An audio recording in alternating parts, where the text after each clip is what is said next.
sei que sempre serei no mais escondido de mim o menino que tirava da chuva o mar da sua infância e criava na calçada um novo continente.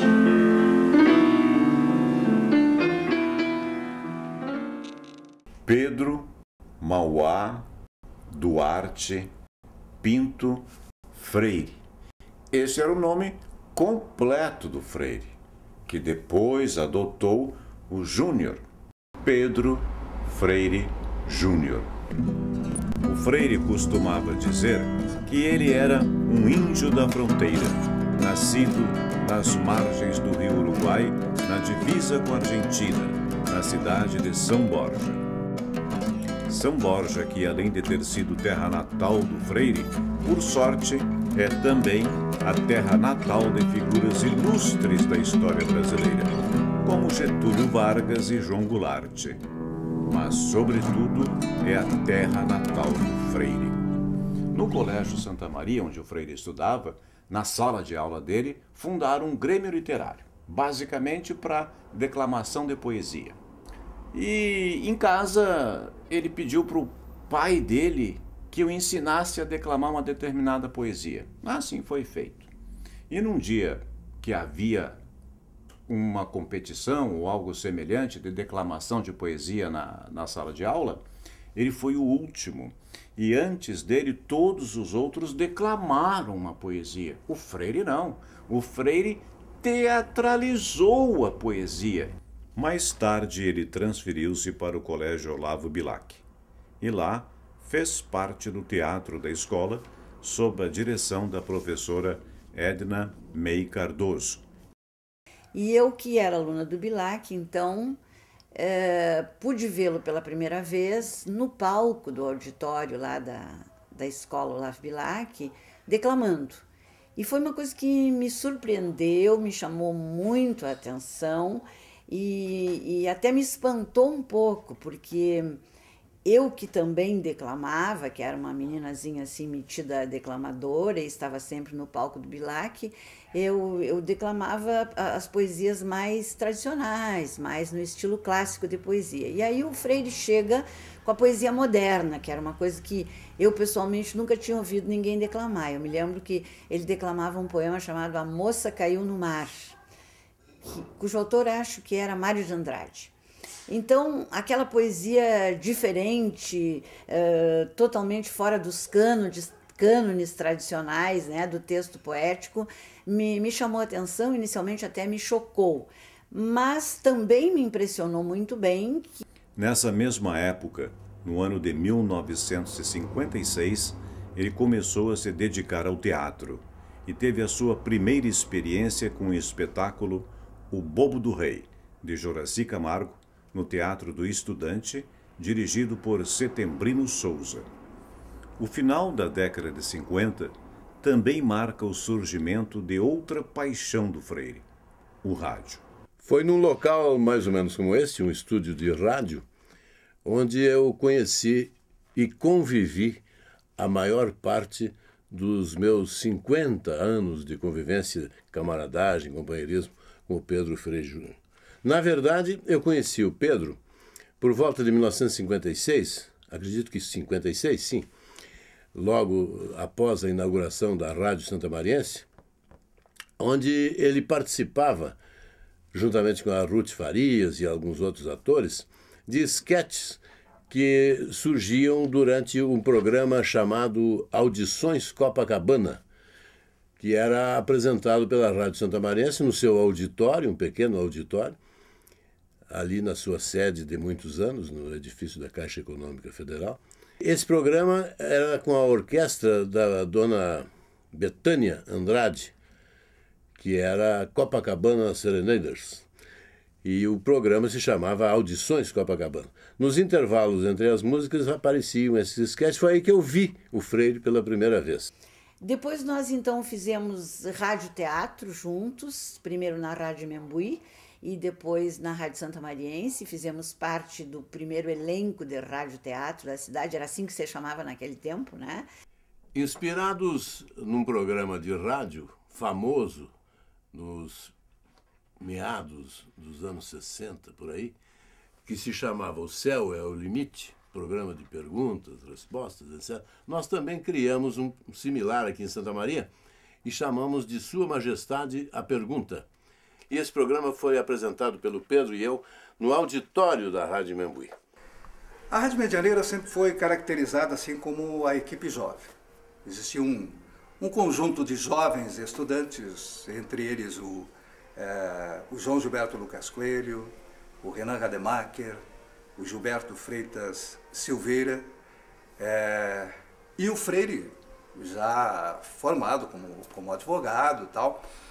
Eles determinavam, né, o tipo de rádio que a Rádio Medianeira fazia na época. O Freire tinha um espaço nobre, né, dentro da rádio.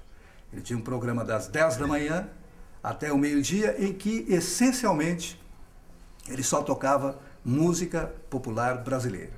Os programas, se eu bem me lembro, eles não tinham uma estrutura rígida, pré-concebida. Era basicamente ele falando de filmes, de música, de política, comentando coisas que ele tinha lido no jornal e tocando músicas nos intervalos.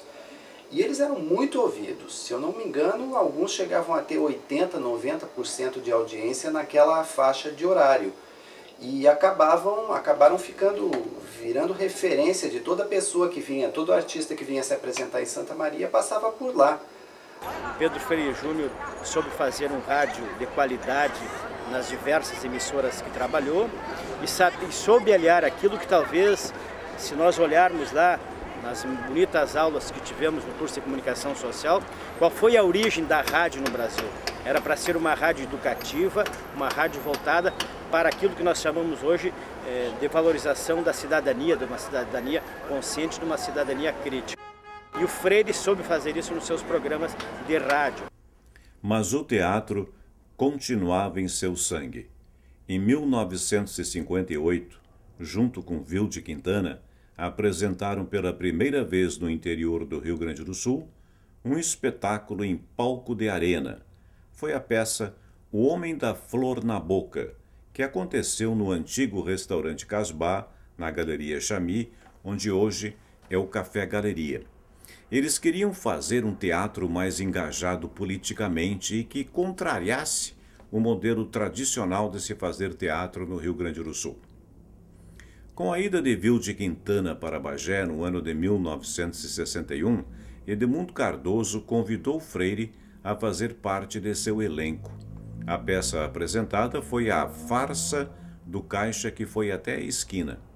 Esta foi a única participação de Freire com a escola de teatro, pois no ano seguinte, em 1962, ele se envolveria junto com Renan Curtis, então presidente da FEUSME, hoje chamado de DCE, na construção do teatro universitário. Eram anos difíceis e a democracia estava por um fio. Os estudantes queriam reformas no setor educacional e os trabalhadores melhorias nas condições de trabalho. E nesse contexto todo desse movimento, nós precisávamos urgentemente conscientizar os nossos alunos da universidade.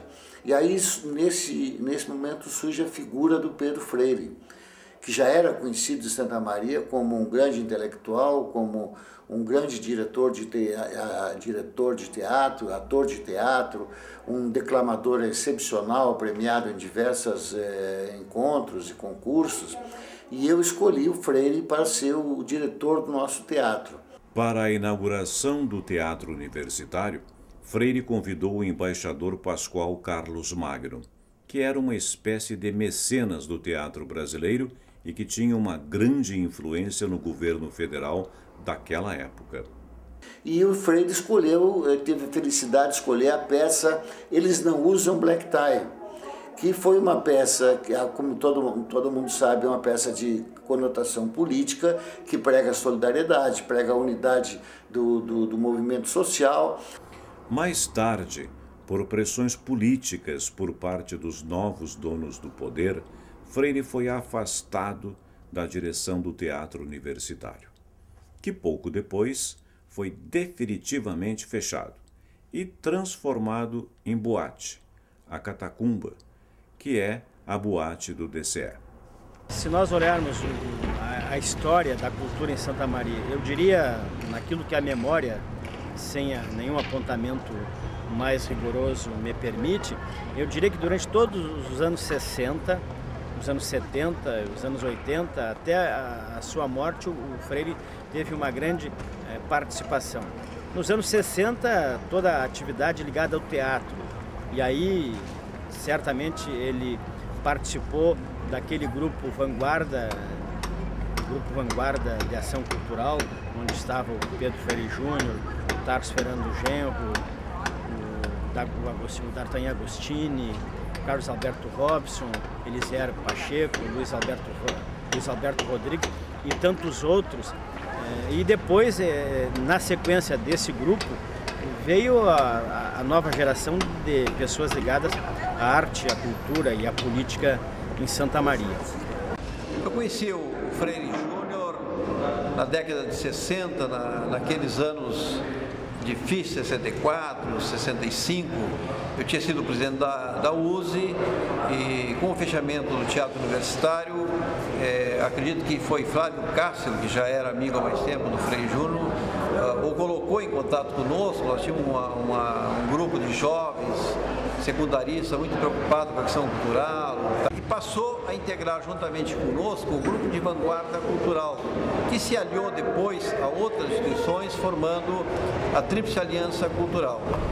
Esse grupo foi responsável pela revista Vanguarda Cultural, pelo Teatro da USE, por uma página que nós tínhamos então no jornal A Cidade, pelo um show musical que, na esteira do sucesso do Opinião, nós organizamos aqui em Santa Maria, chamado Resolução, que fez um grande sucesso na época pela sua qualidade. Ao assumirmos a presidência da USE, União Santamariense dos Estudantes, na gestão 64-65, constava na nossa plataforma o reerguimento do teatro estudantil. E o Pedro ficou encarregado da construção e direção, e tudo ficou a seu cargo. Freire resolveu retomar um trabalho mais clássico, mais investigativo e mais cultural. A primeira peça montada no novo teatro foi A Prostituta Respeitosa, de Jean-Paul Sartre, que depois de uma polêmica com as autoridades religiosas da cidade, teve o seu nome simplificado para A Respeitosa. A Falecida Mrs. Black era uma peça de dois autores ingleses, uma peça policial, e aí ele me convidou para fazer o papel título, né? Eu fui a protagonista da peça, ele foi o diretor, ele era ator e diretor da peça. Ainda mais tarde, depois de casar, ainda trabalhei mais uma vez com ele numa outra peça, De Esquema para Matar. A peça era uma peça de policial, e a cena do assassinato ocorria numa noite de inverno, e eu resolvi que iria transformar pelo cenário numa quase realidade dentro do teatro. Eu acho que eu tinha uns 4 ou 5 anos de idade, e essa montagem tinha essa cenografia arrojada feita pelo José Pica Larré. O efeito de lareira, por exemplo, era conseguido com umas tirinhas de celofane amarradas a um ventilador. Então o ventilador se movia assim, aquilo parecia as chamas da lareira, né? E chovia na boca do palco. Eles tinham colocado uma mangueira no alto do palco com uns furinhos, e uma das cenas era vista através da chuva. Consta que as pessoas, quando aquela cena começava, corriam para o estacionamento para fechar a janela dos carros. Aí quando chegavam lá fora, a noite estava lindíssima, né? Então eu tenho essas memórias imprecisas, mas muito afetivas das peças que ele encenou nos anos 60 e 70. O Grupo Presença é talvez o mais premiado grupo amador do teatro brasileiro. Em 20 anos, foram mais de 20 prêmios conquistados pelo talento do seu diretor e de seus companheiros. A peça era Toda Donzela Tem um Pai que é uma Fera, que teve um sucesso também nesse Festival Nacional, e na qual o Freire ganhou mais um título nacional de teatro, que foi o título de melhor ator. No ano seguinte, mais uma vez o Pedro Freire Júnior foi laureado como o melhor ator amador do Brasil, em festival também organizado por Pascoal Carlo Magno, na aldeia do Arcozelo, no estado do Rio. Em consequência desta segunda premiação, passou a ser considerado como hors concours naquele festival. A peça que lhe deu o prêmio foi O Assalto, no qual ele contracenava com Naldo Dias Alves. E em nossas conversas a gente falava muito, obviamente, de teatro, que era praticamente metade ou um pouquinho mais da metade da vida do Freire. O Freire amava o teatro, amava ser ator, adorava ser diretor, mas ator ele sobremaneira amava ser. E o Freire veio com uma das suas ideias malucas: vamos invadir o 13 de maio. Qual a peça? A Invasão, do nosso querido Dias Gomes. Foi uma loucura que deu muito certo e que acabou sendo reconhecida até pela Cátedra Diocesana de Santa Maria, que nos concedeu o prêmio Landel de Moura. Estamos onde nós estreamos o espetáculo A Invasão do Dias Gomes, em 1993, com o teatro inacabado. Não tinha as cadeiras. Não tinha nada. O Freire mandou fazer uma estrutura, que foi uma construtora que fez o cenário, que foi muito bacana. Tiveram as cadeiras no clube e ficamos um mês em cartaz, e casa lotada. É bom que não se esqueça que ele foi gerente dos cinemas de Santa Maria no final dos anos 70. E foi naquela época que aconteceram aqueles ciclos de cinema durante a Semana de Santa Maria que eram memoráveis. Eu tive a oportunidade de participar deles, assim, escolhendo filmes, escrevendo resenha, e era uma coisa incrível. E muitas vezes, por a gente ter só 2 cinemas naquela época, o Imperial tinha fechado, muitos filmes jamais iriam passar, porque não tinha como dar vazão àquilo. Então essa Semana de Santa Maria era uma possibilidade de resgatar esses filmes incríveis que talvez nunca fossem chegar para a gente. O Freire trazia com frequência filmes que seriam dificílimos de se assistir, não fosse ele o gerente. E promovia tais filmes em semanas. Semanas do filme francês, semana do filme alemão. E assim nós tínhamos a oportunidade de se ter uma visão do cinema mundial. A questão do cinema é assim, ele nos anos 70, junto com o Grassi, junto com uma série de outras pessoas, eles começam a trabalhar em Super 8 e fazer curtas em Super 8. E isso marcou toda uma geração e marca essa cidade até hoje, né? Pessoas que fizeram Super 8 naquela geração marcaram toda essa geração que veio posteriormente. O Freire coordena, dentro do Centro Cultural, eles criam um grupo de cinema para debater cinema naquele momento, lá no período da época do regime militar, então um regime de exceção, um período de exceção no país, e eles discutindo o cinema. E eu me lembro que quando nós começamos a fazer o Festival de Cinema de Santa Maria, um grupo de pessoas, tem uma entrada no segundo ano que o Luiz Carlos Grassi e o Pedro Freire Júnior entram na sala do Festival de Cinema, ali na Casa de Cultura, e perguntam assim: a gente está trazendo aqui uma fita, queríamos preencher a ficha de inscrição, e aquilo hoje, eu pensando assim, na época eu tive uma coisa assim meio, meu Deus, é o Freire Júnior que está vindo aqui se inscrever para fazer um curta, porque fez um curta, era uma retomada na carreira dele, talvez sobre cinema, que o festival estava sendo responsável, mas que eu naquele momento não estava me dando por conta. O Pedro já havia feito cinema várias vezes, inclusive participou de quase uma meia dúzia de curtas-metragens, mas eu não tinha nenhuma participação no cinema e, sem mais nenhuma explicação, eu fui convidado para fazer uma pontinha no Manhã Transfigurada, o filme do nosso querido Serginho Assis Brasil. E lá encontrei o Freire, quer dizer, mais uma vez estamos os dois trabalhando juntos no Manhã Transfigurada. Ele com papel, bom papel, e eu apenas fazendo uma pontinha. Uma vez ele disse o seguinte, que tinha recebido um convite para vir para o Rio de Janeiro, né? Para vir trabalhar no Rio de Janeiro. Não sei se foi do Sérgio Cardoso, algum desses atores conhecidos que tinha conhecido junto com o Pascoal Carlos Magno, de quem ele era amigo, né? E ele ficou no seguinte dilema. ou eu vou para o Rio de Janeiro ou me caso com a Ivone. Aliás, eu acho que é impossível falar do Freire sem falar da Ivone. Ela trazia uma afetividade, um coração que ligava aquelas pessoas, que o Freire também tinha, mas eu acho que ele tinha mais dificuldade de expressar. E a Ivone não tinha nenhuma dificuldade de expressar, ela sempre foi afetiva, carinhosa. Quando a gente fazia os jantares na casa deles, a gente percebia o quanto a gente estava unido pela força do Freire e pelo afeto da Ivone. Ele era um multimídia, né? Ele fazia teatro, cinema, rádio, e era uma pessoa culta, fascinante para conversar, tinha recursos teatrais na conversa, ele era um ator o tempo inteiro, né?